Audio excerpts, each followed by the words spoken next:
Hey, everybody. Thanks for joining us here at Sight Lap. I'm your host, David Pingree, joined by Bruce Murata, as always. And our special guest today is very special, Mr. Justin Bogle, former Supercross champ on the East Coast and just all around badass. What's up, dude? Hey man, we're still kicking, hanging in there. Um, I'm excited to be on here with you guys. Yeah, Well, awesome to have you, Justin. yeah, dude, we're pumped to have you on. It's good to get some feedback from a guy who, pretty fresh off of it and get someone new's perspective on what's going on with the series. I imagine you've been following it pretty closely, right? Oh yeah, always, always. Driving everyone in my house crazy because that's all I'm doing. So, you know, we're ate up with it, man. We all are. Once it's in there, you're in there for life. It's a sickness. Um, all right, well, let's have a look at first of all our sponsors, Rock and Turf, Maxxis Tires, and Speed Strap. We appreciate their support. If you guys need any artificial grass, some really cool mats to change on or put in front of your trailer or RV, go over to Rock and Turf on Instagram. Those guys, they're studs. We're stoked to have them on board. Maxxis Tires, if you guys have any kind of light truck, side by side, anything where you need some tires, go to maxxis.com and check it out. They got some really cool stuff. And Speed Strap, best tie downs in the game, and toe straps as well. Something everybody should have in their off road pack or in their truck. Speedstrap.com. Stoked to have them with us.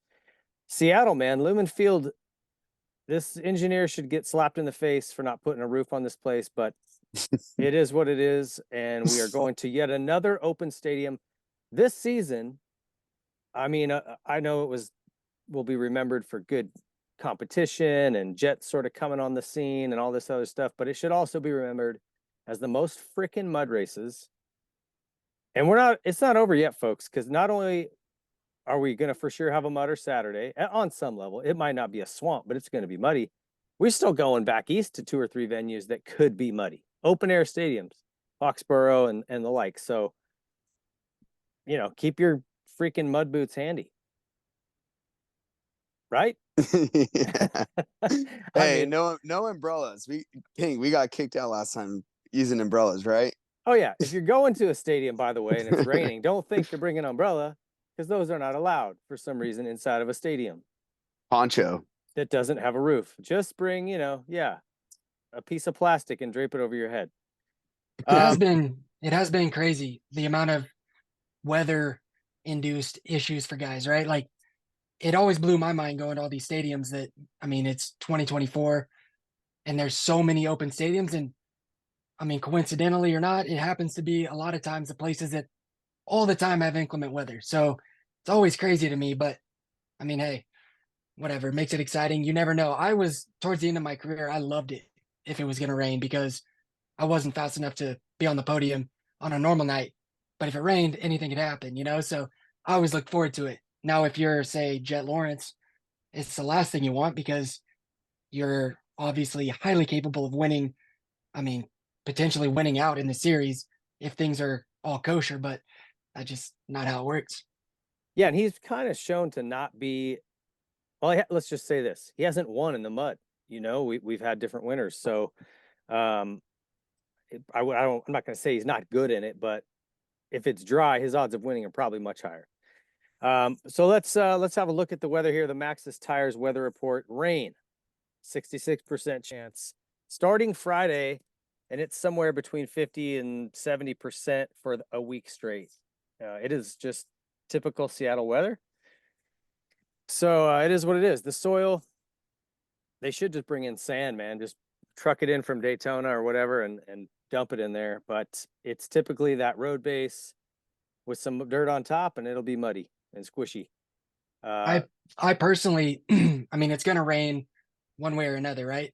I personally hope that I admire them for trying things, right? But build a normal track. If you want to not build the whoops, like build, no whoops. But to me, I really like it when the track is fully there when it's muddy. Because if you hit a rhythm or even just double something sometimes, that's like a huge difference. And it really keeps it interesting because if someone messes up, makes a mistake in a rhythm, the guy behind them just doubles it, then they catch them, 4 seconds in a lap. So I hope they build the track standard. Maybe not the whoops because that obviously causes some issues, but that's one thing I hope they do. Because last time when they tried it it obviously didn't end up being a mud race. So it was kind of, Yeah. kind of screwed either way you go on that one. But Yeah, I just want to see good racing, and at the end of the day, when it's muddy, you don't. You see guys just surviving, right? Like you don't see it. You're never going to see a mud race battle because you can't. You know what I mean? These guys' goggles will be jacked, and it just can't happen. So it is what it is. At this 250 class, let's take a peek at this. Levi Kitchen, as we're headed back to the West Coast swing. A lot of people may have forgotten where we're at. He has really been Mr. Consistency through this series. As fast as anybody, but maybe RJ's beat him and Jordon have beat him on speed here and there and stolen some wins, but it's been his solid. Like I don't know if he's been off the box. I'd have to go back and look, but he's been super consistent and he has the points lead. Jordan Smith is 4 back, RJ's 5 back, so they're all still in this. But he's going to have that local crowd behind him. This is a Portland boy, so just down the road.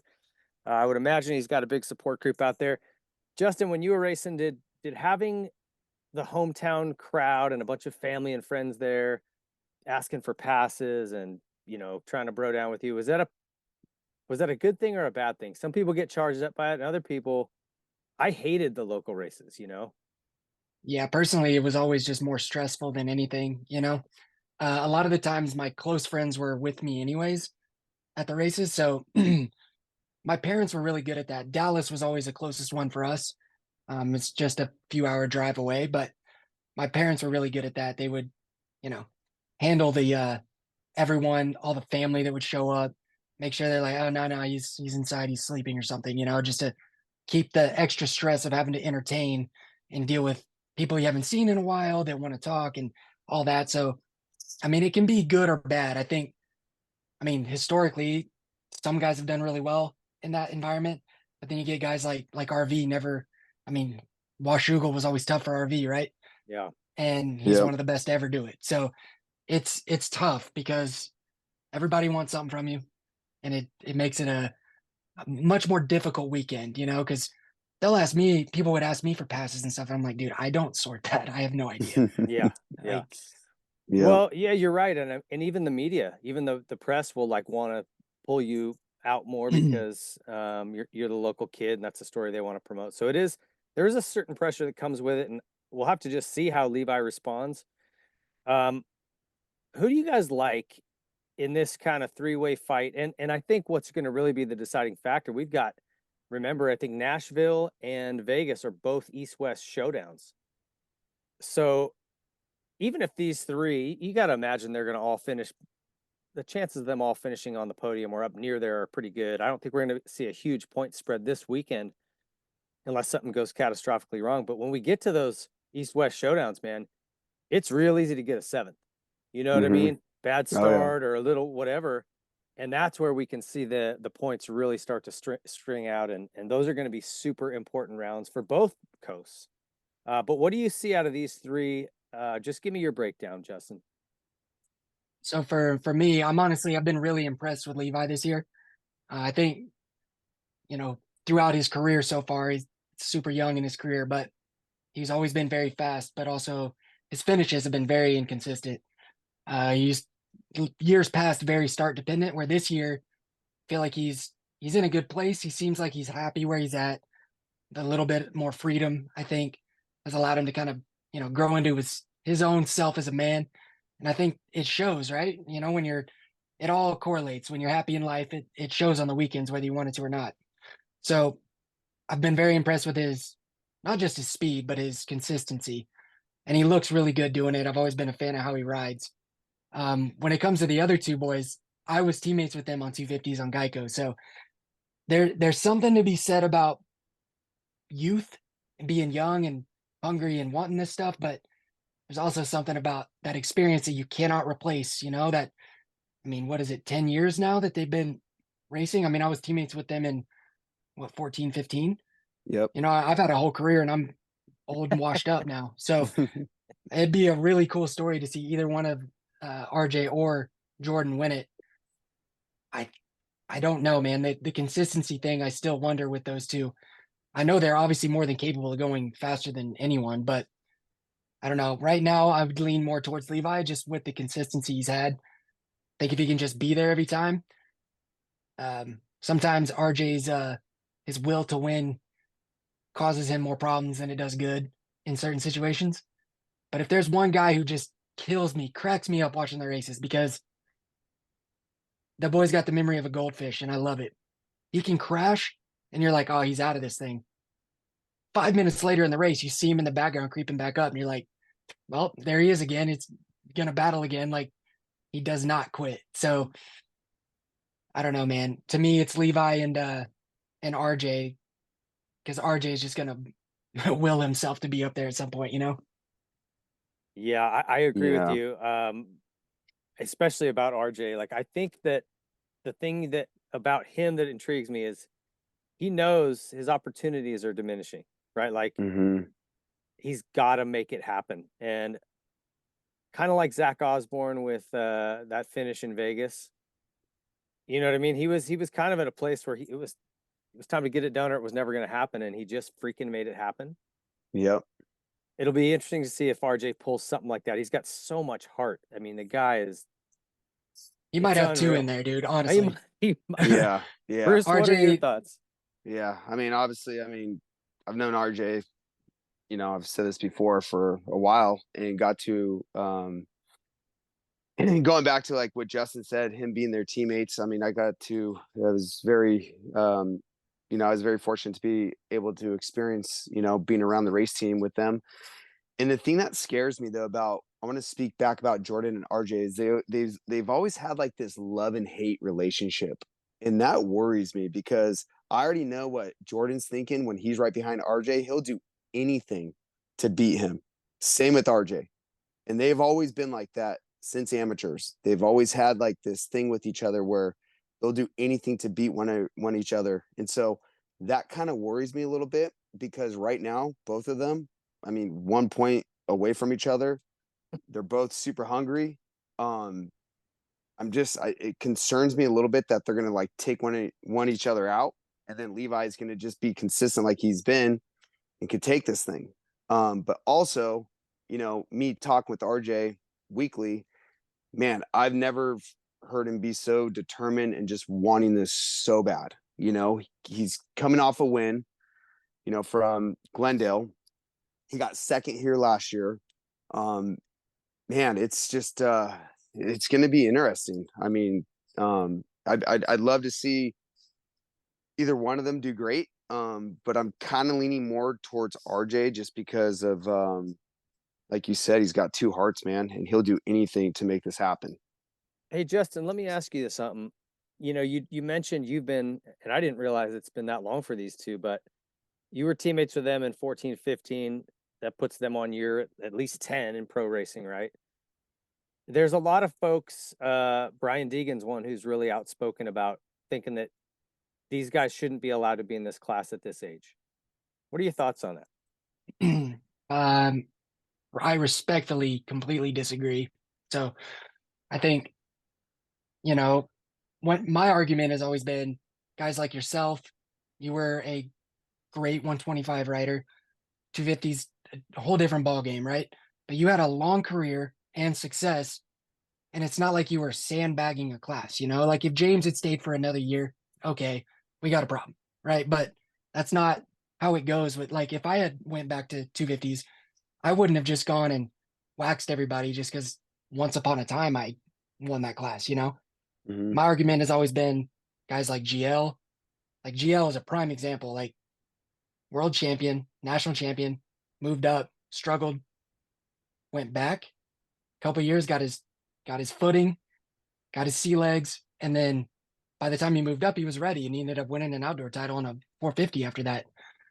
I don't think it's guys like that. I don't think you should stay there forever, but someone like J Mart, like, you really think J Mart should be on a 450 full time? Like, I personally don't. I don't think certain guys are just built a certain way. I think Yeah. for me, even, like, I won the championship my second year, but so I got 3 years of racing Supercross on the 250s, and I was nowhere near ready. I wasn't ready. But that's a different situation because I had won a title. That's okay. But even guys like Joey, and Shane, like, dude, I don't know, just give him another year or two, whatever it is. I don't think it's that big of a deal. It's a professional class. Those dudes make more money than all of us in the 450 class that aren't in the top three. You know what I mean? Like, I mean, the most money I ever made in my career was on a 250, Yeah. like by far. So, I Well, mean, when it's set up that way, it's kind of hard to say, no, you can't, because what RJ and Jordan's having a resurgence now, and it's awesome to see. But there was a few years there where if he had to move up to 450, his career's over, you know? Yeah. And you're taking away someone's livelihood. And also, I mean, the young kids that are phenoms, I guess you'd say, they're going to be able to beat the older guys if they're that guy, you know? I mean, Mhm. everyone li- growing up, coming up through, like, even think about, like, say, 98 when Ricky won every East Coast round, right? Robbie was quite a bit older. Robbie got second in that series, but I mean, you're not going to tell me, oh, Robbie been in there too long. He should have been bumped up already. It's like, I mean, he wasn't yeah. ready to move up, you know? Yeah, this argument, I try to There's like no way to fix the problem, you know? Like, there's no way to solve the world's problems. There's no way to like put a rule in that fixes it. Every time they do a rule change, it doesn't fix it. It just complicates it. There's no way to fix the problem. It just kind of is what it is. I to me it's like if you win a title in the class, you get 1 year to defend it, and then you have to go. Now, if it's your very first year, maybe they give you a minimum of 3 years in the class or something. Other than that, screw the rules. It That's is Yeah. a what that's where I'm professional. at with it. It's a professional class. If somebody can move up, they will. You know, this Mhm. was my argument all the time. It's like if somebody offered Jeremy Martin a ride, I mean, you could say he's too short. Tell that argument to Ricky Carmichael. If if J Mart had a good ride and he could move up and had an offer on the 450, I guarantee you he'd take it. Well, that's Right? Yeah. all it boils down to is just opportunities for a Opportunity. job, because this That's is right. literally our entire lives. This is how we pay the bills. And look at someone like, you know, Christian Craig, who absolutely dominated in Mhm. 22.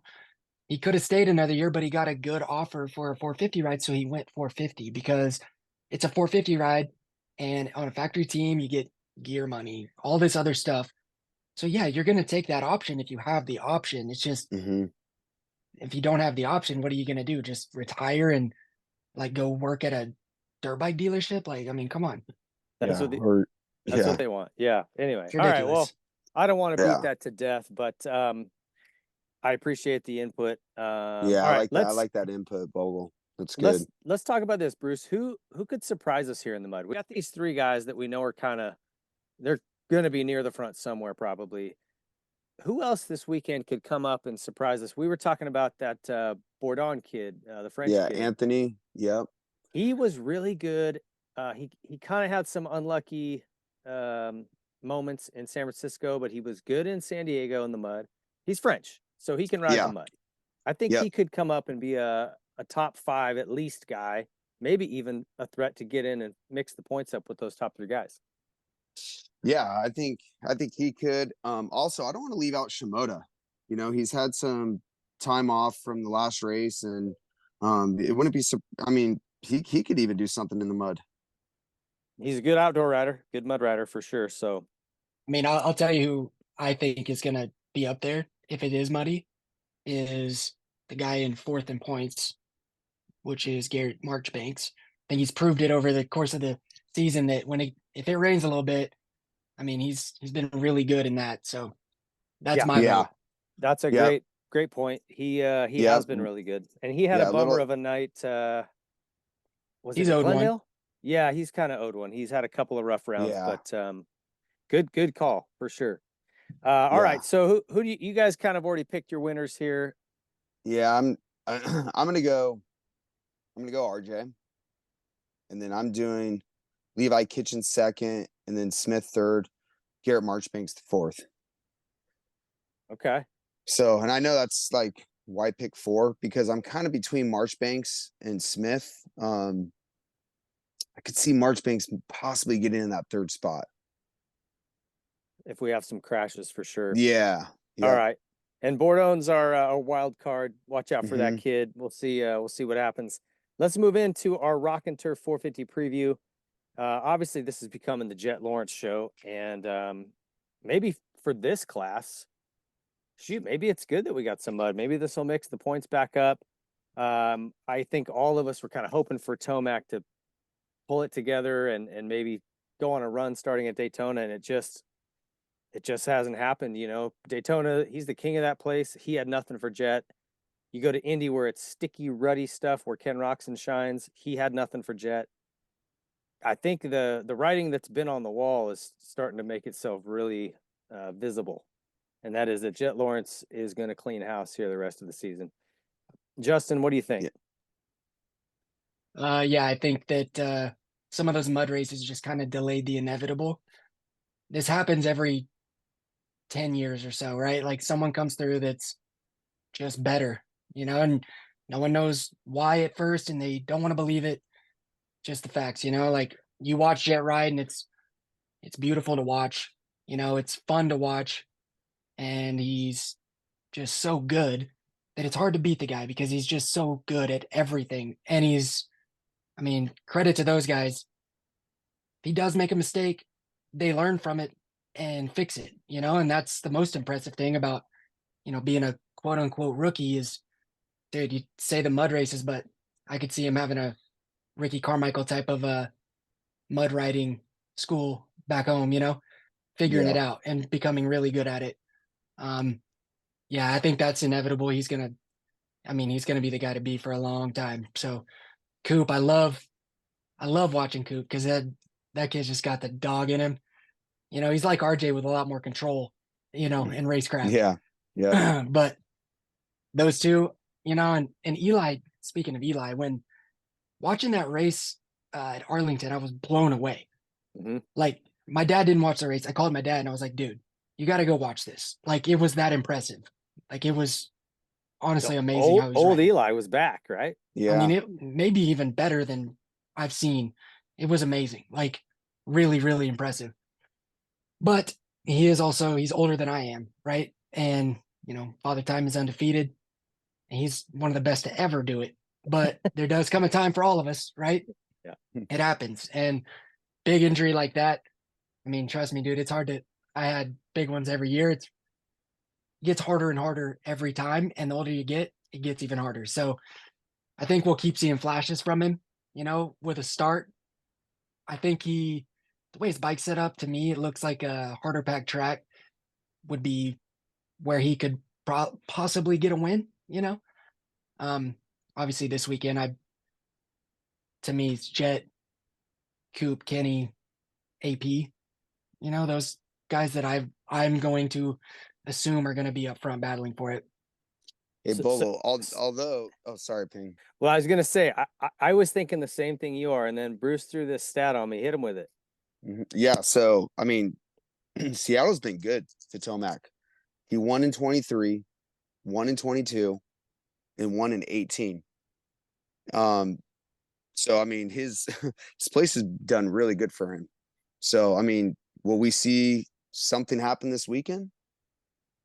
I think that here's the thing. If you go through Eli's stats, being that he's second all time on the win list, it's probably been a lot of places have probably been pretty good to him. You know what I mean? Yeah. He's probably won a lot at a lot of places. So I don't know if that really has any bearing on this year, like this season. I will say the guy I've been most impressed with is Kenny. Yeah. Like this late in the season, he's still got a lot of fight. I mean, I rode for that team and they're great people. And I know they make it's a comfortable environment. They care about you as a person as well, And now having Larry over there at LB, they have people in place to get things done and what he needs. And he's been really impressive. Last round at Indy was impressive because you say he didn't have anything for Jett, but I mean, he did lead a lot of laps all night, and maybe obviously Jett, maybe he was not going wide open, but I mean, I think that's what Jett does. I think the guys that do go wide open all the time, that's a little harder to sustain over time. So I don't know. I could see Kenny getting another one before the end of the season for sure. Well, and Justin, that's what's always so hard to determine when Jett rides is he pushing 100% or is he just kind of like, all right, like I'll let him lead for a little bit, it's so hard to determine if he's even riding 100%. you know? Yeah, I think that argument, I mean, ask Roger DeCoster if Robbie Raynard, when he was on the team, just drove him nuts because he looked like he wasn't trying, but he was. Hmm. Like K-Dub always had that. They're trying. It's a very pretty style and it's in control. I think Jett, Right. The less you're on the limit, say with your heart rate, if your heart rate's 5 to 10 beats lower, you got more oxygen to the brain, you can think more. I Hmm. think the way Jett rides allows him to be able to think, when he's racing, instead of just going as fast as he can. I think he is methodical about it because the races are so long these days, kind of have to be. And I think that's one really, really big upside with Jett is that he rides in a way that he can still use his brain, be creative. His eyes aren't narrowed in there. He's still got his vision still wide enough to find lines and all that stuff. So, I mean, of course he's trying, dude. It's 450 Supercross. You're trying, but maybe he's not 100%. But like I said, I don't know if 100% sustainable full time. Right. I've always been impressed with his patience. You watch this guy in the opening laps, Kenny will just sprint like his fastest laps are, the first 3 or 4. And Jett's not like that at all. You'll almost go, is he? Oh, maybe he's off tonight. Oh, he's not. He doesn't have anything for him. But it's like he just sort of gets comfortable and lets things settle. And then all of a sudden, when he turns it on, it's on. He'll drop 2 or 3 seconds off of a lap and just go on a tear. I've never seen anything like it. I've never Well, seen somebody, especially a rookie who isn't old enough to buy a beer, have that kind of maturity and confidence and patience to go, let me let the track kind of come to me. Let me look for some lines. Okay, I got it. Now I'm going to smoke all you fools. Like, it's wild. I mean, I think the reason you don't see that often is because the level of confidence you have to have in yourself and your ability in that moment. I don't know if many people ever see that, and I think Jett's just so confident and he's young and he's won a lot already. Kid's got you know, 4 cars that are worth more than my house. You know what I mean? So it'd be hard to not be very confident. But I mean, when push comes to shove, what it all boils down to is that he feels like he's the best guy. And he feels like if he does have to wait a little bit, in my opinion, watching it, that he can do that, and kind of helps you pick out a spot to make a move. You're not making, those really, too early stupid pass attempts and stuff. It gives you time to plan an attack, really. You're not going to go into battle without having a game plan. So, I mean, that's honestly, like you said, it's probably to me the most impressive part of his game. Hey, So Ping, impressive for someone so young. yeah, Ping, I like what Justin said about that too, where it really makes a lot of sense too, where his riding style, because we always talk about how light he makes the bike feel. He's super smooth. I mean, even after the race, it's like he's not even tired, And so I feel like his riding style allows him to be able to focus more, like Justin said, to where a lot of these other guys have that sprint in them. I mean, we've all experienced that before where you're just going balls out in a race and you're like all delirious after, your heart rate's through the moon. It's just everything kind of gets blurred to you, to where Jett's just focused the whole time because he's so calm and smooth. But man, I really like how Justin explained that. Well, it's like, boxers will watch each other's mouths. And when a boxer starts breathing through his mouth, he's tired and they'll attack. Mm-hmm. And I feel like if you put a camera under Jett's helmet, he doesn't open his mouth probably the whole race. He's just breathing through his nose, cruising. It's wild. When he after last weekend, he pulled his helmet off and he was joking with somebody. Oh, did you like Yeah, that or something? And I'm thinking, like what you said, Bruce, hair wasn't all sweaty. I would have looked like someone poured a bucket over me. yeah, Was like laughing and not even. It was wild. I was like, this dude looks yeah. like he just took a light jog around the block. Yeah, I've been down there plenty of times by the podium, especially with you, Justin. Not saying you were like this, but man, there'd be guys that are just like, dead on the Vapor. ground. Yeah, Yeah. just like can't even don't even know where they're at, you know? And it's just it's mind-blowing. I mean, the amount of fitness, but also just skill on the motorcycle and how good you have to be able to do that. Scary for everyone else. I'll be honest. Yeah. It is. Like these guys are gonna have to like seriously like get on it and try to beat this guy. That's just easier said than done, but if they're not careful, this thing's gonna get out of control and he's gonna end up just walking away with a lot of wins. Well, the thing that Yeah. scares me is you got Coop, Tomac, Everyone's Ken- my age. yeah, Kenny. Yeah. They're all like it's winding down, way down. So you got Chase. Who's coming up? Maybe it's Deegan, maybe it's Kitchen in the next few years. Who's gonna come up and challenge him? Like anytime soon. I mean, I'm looking at the points right here, and in the top, 6 or 7, the only guy who's still young is Chase. Eli, Kenny, Jason, all those guys I grew up racing. Coop, he's not my age, but he's older than Chase and those guys. Thing is when you're trying to compare to somebody of Jett's caliber, or like a Kenny or an Eli or Coop or those guys, Chase, that are up there. When you look at the 250 class right now, I don't think it's time yet for anybody. Right. I don't see it happening for a few years at least. And I mean, I never claim to be a genius, could be wrong, but you can always see it. The eyes don't lie, right? You could see when someone's special. You could see Jett was special from the start of it, and I don't know if I see that with anyone yet coming through. So that's why I say, like, the guys that are in it right now, I mean, the clock's ticking, man, because Yeah. kid's not going to get any slower, any less fit, Right. Yeah. Right. All right. Well, let's take a look. Let's each take a testicle of Jett's out of our mouth because we've been really on him here for a minute. But And who else? I tell you what, it is annoying, but It's when true. I was a kid, it was James, and it was Ricky and it was MC, and like, what do you do? It's like, I don't want to gobble anyone either, but it's hard. You can't deny the facts, man. Like, no.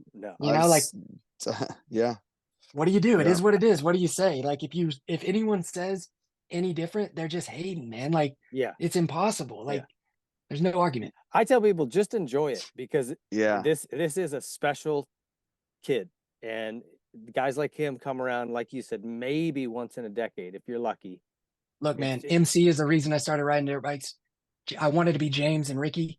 Like, we need those guys. Yeah. Like, there needs to be people that think that it's going to be worse because there's not as much, the favorite buzzword, parity up front.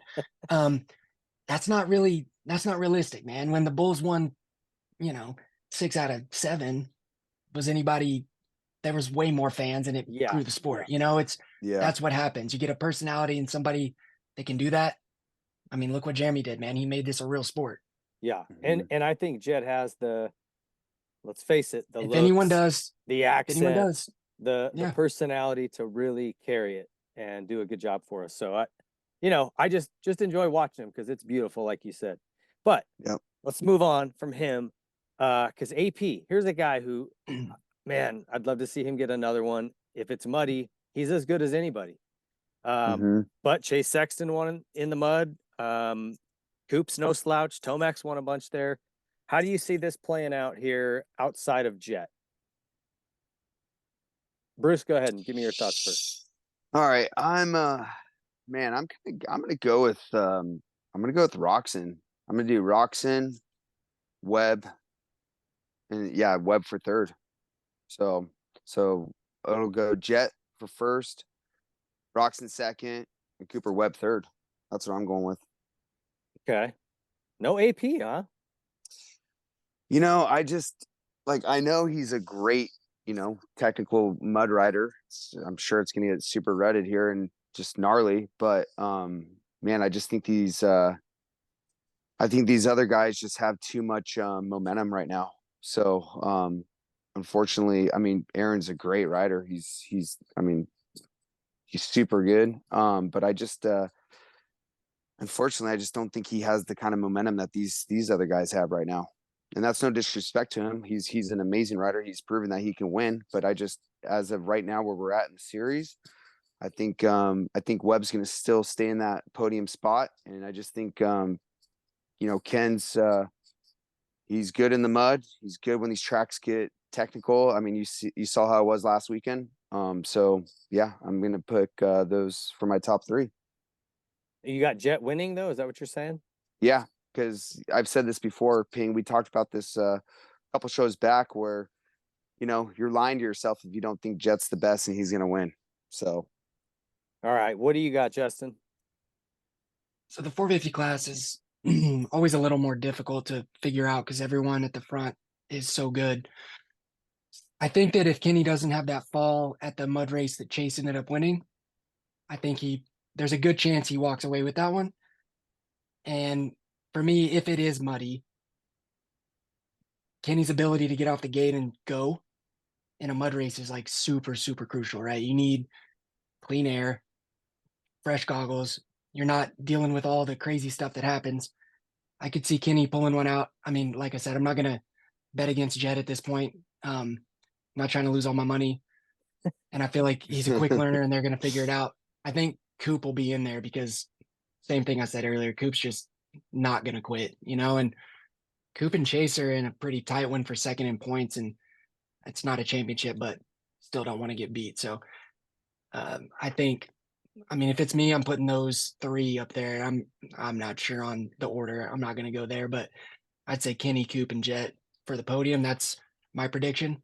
But You guys are Aaron Plessing your haters, and I'm gonna put him for the win. I will say this though, with AP, if he gets a start, all bets are off because he's been the only issue that with AP is just consistency.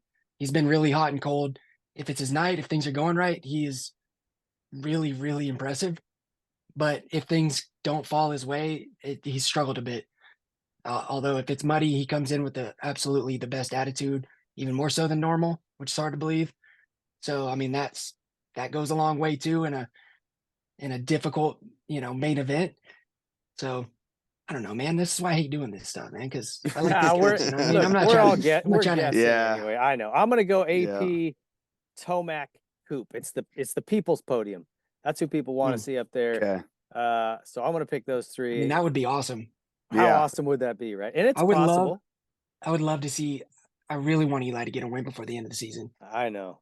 Same. Now that I'm not racing, it's so funny, right? Because I'm like a big fan of this stuff, and this always happens with all the guys. The longer you go, the more you just gain all the fans because you've just been in it so long and you've been great for so long.